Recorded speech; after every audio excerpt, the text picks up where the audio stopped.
안녕하세요. 고운 변호사들의 이호영 변호사입니다. 지난 시간에는 소송을 시작을 하게 되면 정작 어떤 절차가 진행이 되고 얼마나 시간이 소요되는지에 대해서 설명을 드렸는데요. 오늘은 소송을 시작하고 나면 어떤 것들이 주로 판사가 궁금해하고 우리는 어떤 것들을 준비를 해야 되는지, 어떤 말들이 오고 가는지 소송에서에 대해서 설명을 드리도록 하겠습니다. 여러 가지 소송이 있겠지만 단편적으로 한번 설명을 드려볼게요. 소송을 제기하러 오셔서 이렇게 말씀하시는 분들이 계세요. 소송을 제기해서 상대방을 아주 혼쭐을 내주세요. 제 억울함을 풀어주세요. 이런 분들을 위한 오늘 조언입니다. 소송을 시작을 해서 물론 상대방이 하고 있는 어떤 거짓말을 가려내고 내가 하는 말의 진실을 판사를 통해서 인정을 받고 얼마나 그런 과정을 통해서 내가 한을 풀고 속이 시원해지면 좋겠습니까?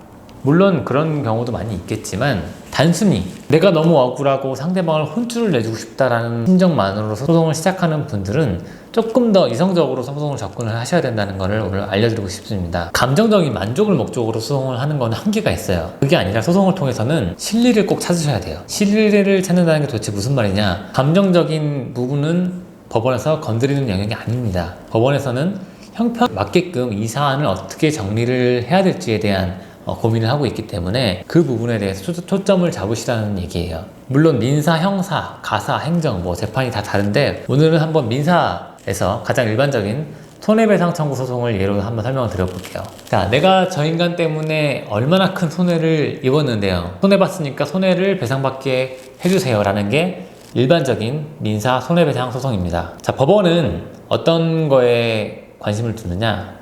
아주 크게 말씀드리면 누구 때문에 손해가 발생했는지 첫째고요. 두 번째는 그런 행동으로 인해서 얼마나 손해가 발생을 했는지, 그 금액이 얼마인지, 이 두 가지를 중점적으로 보게 됩니다. 많은 분들은 이제 어떤 얘기를 하고 싶어 하시냐면 저 사람이 얼마나 못되고 이상한 사람이고 내가 얼마나 선량하고 나는 정직하게 살았는데 저 사람 때문에 힘들었다. 이거를 법원을 통해서 이제 공감을 받고 싶어 하세요. 근데 이제 그런 부분들은 법원에서 판단할 영역이 아니고 그런 부분에 다친 마음을 보듬어 주기에는 법원의 판결문은 아주 무미건조하고 차갑습니다. 냉정하게 말하면 법원은 그런 영역에 있어서는 누구의 편도 들어주지를 않아요. 법원은 형평에 맞게끔 사안을 정리하고 있는 과정이라고 생각하시면 됩니다. 물론 이제 형사사건은 조금 얘기가 다르겠죠. 가해자의 처벌을 요구하는 거고 가해자가 실제로 처벌을 받으니까요. 제가 말씀드리고 싶은 거는 소송을 일단 시작을 하게 되면은 법원도 그렇고 당사자분도 그렇고 실리를 챙기셔야 된다는 거예요. 초점을 그 부분에 두셔야 된다는 거예요. 이거는 단순히 소송뿐만이 아니라 다른 영역에서 좀 해당이 되는 얘기인데요. 제가 읽었던 한 심리 상담에 관련된 책에서 그런 내용을, 비슷한 내용을 읽은 적이 있어요. 심리 상담을 할 때 사람들한테 세 가지 평면을 보여주는 기법이 있다고 하더라고요. 자, 첫 번째 평면에서는 내가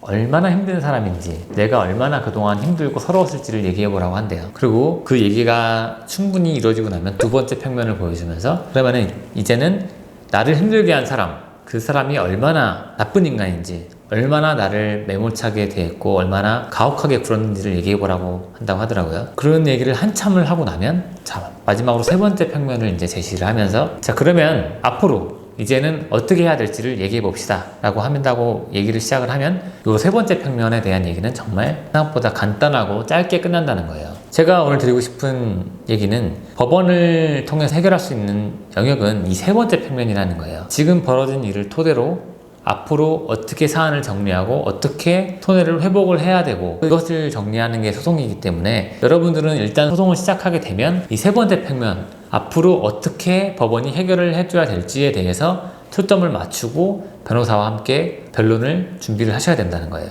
계속해서 내가 얼마나 힘들었는데 또 저 사람이 얼마나 나쁜 인간이었는데 라는 얘기를 반복을 하시면 법원은 어느 순간부터 그 얘기는 안 들을 거예요.